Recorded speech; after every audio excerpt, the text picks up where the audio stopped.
Rajasthan coverage देखना शुरू कर चुके हैं आप, और इस समय हम बात कर रहे हैं उन 15 सीटों की और उन 15 प्रत्याशियों की जिन्हें भारतीय जनता पार्टी ने राजस्थान के रण में उतार दिया है लोकसभा चुनाव के लिहाज से। लोकसभा चुनाव के लिए कल 195 उम्मीदवारों की घोषणा की भारतीय जनता पार्टी ने। देर शाम ये घोषणा हुई, हालांकि इससे पहले बैठक जो है वो 2 दिन पहले रात को 3 बजे तक हुई। मंथन हुआ 350 सीटों का, लेकिन मंथन में से निकल करके आए 195 उम्मीदवार, और 195 में 180 उम्मीदवार तो अन्य राज्यों के हैं, 15 उम्मीदवार हैं राजस्थान के। तो वो कौन कौन से उम्मीदवार हैं वो तो आपको पता चल ही गया है, लेकिन उनकी पृष्ठभूमि के बारे में बात कर लेते हैं। और क्या इतना आसान है 25 की 25 सीटों को फिर से जीत पाना, क्योंकि 5 टिकट जो हैं वो इस बार चेंज किए हैं। हालांकि ये संख्या मैं कहूँगा 5 नहीं, तकरीबन 7 से 8 है, लेकिन इसमें कुछ जो सांसद हैं वो अब विधायक बन चुके हैं। तो यहाँ पर ये कहना ही लाजमी होगा कि टिकट जो है वो सिर्फ 5 सांसदों के कटे हैं। क्यों वो टिकट कटे हैं, क्या कारण रहे, उसके बारे में भी बात करेंगे। तो बारी बारी से बातचीत कर लेते हैं। सबसे पहले चलते हैं बड़ी सीट या बड़े कद की ओर।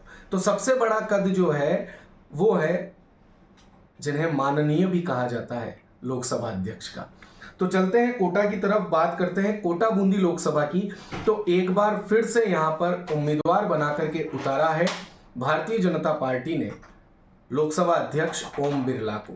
जी हाँ, ओम बिरला जो 61 वर्षीय हैं। अगर शिक्षा के बारे में हम बात करें तो पोस्ट ग्रेजुएट हैं ओम बिरला। क्यों उन्हें यहां से टिकट दिया, और तीसरी बार, आपको ये बता दें 2 बार यानी कि 2014 में और 2019 में वो यहां से सांसद रह चुके हैं। और 2019 में तो आप ये मानिए कि उन्हें बहुत बड़े पद से नवाजा गया, लोकसभा अध्यक्ष बने।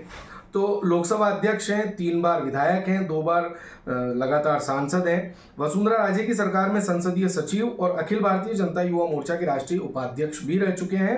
क्षेत्र में उनकी मजबूत पकड़ है, 2 बार से सांसद रहते आए हैं और कोटा में कई विकास कार्य करवाए। अगर पिछले चुनाव की बात करें तो उन्हें 8,51,000 वोट मिले थे, और अपने निकटतम प्रतिद्वंदी रामनारायण मीणा को उन्होंने तकरीबन 2,80,000 से भी ज्यादा वोटों से हराया था। दूसरी सीट है जोधपुर, जहां से गजेंद्र सिंह शेखावत को उम्मीदवार बनाया है। पोस्ट ग्रेजुएट गजेंद्र सिंह शेखावत केंद्रीय जल शक्ति मंत्री हैं, लगातार 2 बार से सांसद हैं। भाजपा हाईकमान की पसंद है, आक्रामक तेवर के कारण उनकी एक अलग पहचान है। और अगर बातचीत करें कि पिछली बार उन्हें 7,88,888 वोट मिले थे, और आपको बता दें कि पिछला चुनाव उन्होंने वैभव गहलोत, जो पूर्व मुख्यमंत्री अशोक गहलोत के बेटे हैं, उन्हें हराया था। 5,14,000 वोट उन्हें मिले थे। तीसरी सीट बीकानेर एससी की सीट है, अर्जुन राम मेघवाल 70 वर्ष के हैं, पोस्ट ग्रेजुएट हैं, ये भी केंद्रीय कानून मंत्री है, लगातार 3 बार से सांसद। 6,57,743 वोट पिछली बार इन्हें मिले थे, और निकटतम प्रतिद्वंदी मदन गोपाल मेघवाल को मिले थे 3,93,662 वोट। अगली सीट चित्तौड़गढ़, सीपी जोशी जो कि प्रदेशाध्यक्ष हैं भारतीय जनता पार्टी के, उन्हें यहां से उम्मीदवार बनाया है। सीपी जोशी को पिछली बार 9,82,000 से ज्यादा वोट मिले थे, और उनके जो निकटतम प्रतिद्वंदी गोपाल सिंह शेखावत वो मात्र 4,06,000 वोट हासिल कर पाए थे। एक बड़ी जीत, उन्होंने 5 लाख वोटों की जीत जो है वो हासिल की थी। बात करें तो चित्तौड़ के बाद अब है बाड़मेर। बाड़मेर इस लिहाज से अभी जाना जा रहा है क्योंकि कैलाश चौधरी ने 2 दिन पहले कहा था कि अगर आप मुझसे गुस्सा है, जनता से उन्होंने कहा था कि मुझसे गुस्सा है, तो वो गुस्सा जो है वो मतदान के रूप में कहीं मोदी जी को ना भुगतना पड़े, उन पर ना निकाल दीजिएगा मतदान के रूप में। यानी कि कहीं ना कहीं हार का डर तो सता रहा था, लेकिन फिर से एक बार उम्मीदवार बना करके उतारा है भारतीय जनता पार्टी ने मंत्री कैलाश चौधरी को। कैलाश चौधरी को पिछली बार 8,46,000 वोट मिले थे, 5,22,000 उनके सामने मानवेंद्र सिंह को वोट मिले थे, कांग्रेस प्रत्याशी को। ये भी ग्रेजुएट हैं, केंद्रीय कृषि और किसान कल्याण राज्य मंत्री रहे हैं। चूरू की बात करें तो यहाँ पर जो है टिकट चेंज हुआ है। यहाँ पर टिकट मिला है देवेंद्र झाझड़िया को। स्थानीय जो सांसद है राहुल कसवा, उनका टिकट काट दिया है, और उनके टिकट को कटवाने में बड़ा हाथ बताया जा रहा है राजेंद्र राठौड़ का। बीजेपी के बड़े और कद्दावर नेता और चूरू में अपनी अलग पैठ रखने वाले राजेंद्र राठौड़ जब तारानगर से चुनाव लड़े तो ये कहा जा रहा था कि कहीं ना कहीं उनकी खिलाफत जो है वो राहुल कसवा ने की, और शायद यही रिपोर्ट उनकी आगे पहुंचाई होगी राठौड़ ने, इसीलिए शायद राहुल कसवा का टिकट वहां से कट गया। झांझड़िया के बारे में बात करें तो आपको बता दें कि पैरालंपिक में उन्हें 2 स्वर्ण पदक वो जीत चुके हैं और पहले भारतीय पैरालंपियन है। पैरालंपिक में स्वर्ण जीतने के बाद युवाओं की पसंद भी है और जातिगत समीकरण भी उनके पक्ष में है। राहुल कसवा को पिछली बार यहाँ 7,92,999 वोट मिले थे और उनके निकटतम प्रतिद्वंदी रफीक मंडेलिया 4,58,000 वोट प्राप्त कर पाए थे। सीकर की बात करें तो स्वामी सुमेधानंद सरस्वती को फिर से उम्मीदवार बनाया है। पिछली बार सुमेधानंद को यहाँ 7,72,000 वोट मिले थे। उनके निकटतम प्रतिद्वंदी जो अब भाजपा में आ चुके हैं सुभाष महरिया, उन्हें 4,74,000 वोट मिले थे। संत समाज से आने वाला बड़ा चेहरा है सुमेधानंद और 2 बार से ये भी लगातार जीत रहे हैं। नागौर की बात करें तो ज्योति मिर्धा जो 51 वर्षीय हैं, MBBS है, कांग्रेस छोड़ करके बीजेपी में शामिल हुई और बीजेपी ने इन्हें विधानसभा का टिकट भी दिया था, लेकिन ये अपने चाचा हरेंद्र मिर्धा से ही इस विधानसभा चुनाव में हार गई थी। लेकिन अब यहां पर भारतीय जनता पार्टी के प्रत्याशी के तौर पर चुनाव लड़ने के लिए मैदान में उतरी है, लेकिन नागौर को जब तक हनुमान बेनीवाल है तब तक उनसे इतर इस सीट को नहीं देख सकते। अब देखना यहाँ पर यह दिलचस्प होगा कि कांग्रेस हनुमान बेनीवाल के साथ गठबंधन में जाती है या कांग्रेस अपना खुद का उम्मीदवार उतारती है। तो नागौर की जो लड़ाई है वो काफी दिलचस्प हो जाएगी। पिछली बार हनुमान बेनीवाल की पार्टी का बीजेपी के साथ गठबंधन था और ज्योति मिर्धा पिछली बार कांग्रेस से यहाँ पर चुनाव लड़ी थी। हनुमान बेनीवाल को 6,60,000 वोट मिले थे और ज्योति मिर्धा को 4,78,000। लेकिन इस बार परिस्थिति चेंज है, ज्योति मिर्धा यहाँ पर बीजेपी से प्रत्याशी हैं। भरतपुर की बात करें तो पूर्व सांसद रामस्वरूप कोहली को एक बार फिर से टिकट मिला है। 8वीं पास 2004 में ये बयाना लोकसभा सीट से सांसद रहे थे। रंजीता कोहली इससे पहले यहाँ पर सांसद थी, विजेता थी, लेकिन उनकी खिलाफत थी, शायद इसलिए टिकट काट दिया गया। 7,07,000 वोट उन्हें मिले थे। उनके निकटतम प्रतिद्वंदी अभिजीत जाटव को यहाँ 3,89,000 वोट मिले थे। 2023 राजस्थान विधानसभा चुनाव में अपने क्षेत्र की कई सीटों पर इन्होंने बागियों को मनाने का काम किया था, इसीलिए शायद इन्हें उपहार स्वरूप सांसदी का टिकट मिला है। बात करें इसके बाद झालावाड़ बारां की तो यहाँ पर दुष्यंत सिंह 53 वर्षीय दुष्यंत सिंह, आपको बता दें कि पहली बार 2004 में यहाँ पर लोकसभा का चुनाव लड़ा, फिर 9 में लड़ा, फिर 14 में, 19 में और अब एक बार फिर यहाँ पर चुनाव लड़ रहे हैं। 4 बार से ये लगातार सांसद है, 5वीं बार मैदान में है और लगातार जीतने से मजबूत दावेदार भी हैं। और इस इलाके में वसुंधरा राजे की राजनीति जो है वो बड़ी पहचान रखती है। ये इलाका भी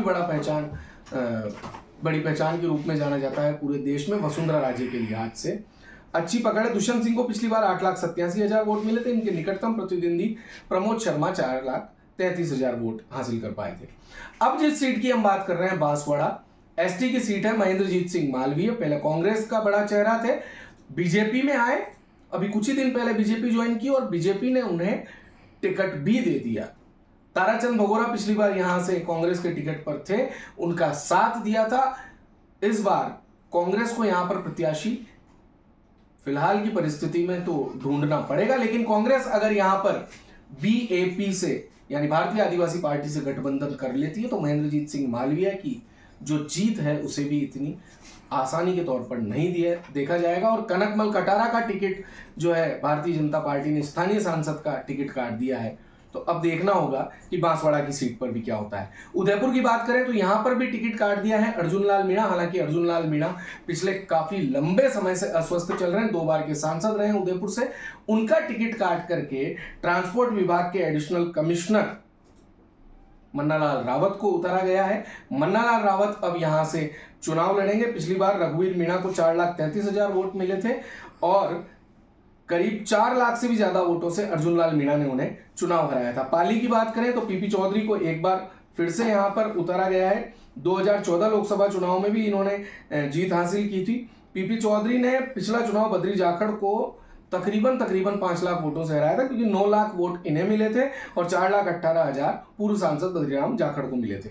अगली सीट है अलवर। भूपेंद्र यादव को यहां से टिकट दिया गया है। इस सीट पर टिकट चेंज हुआ है।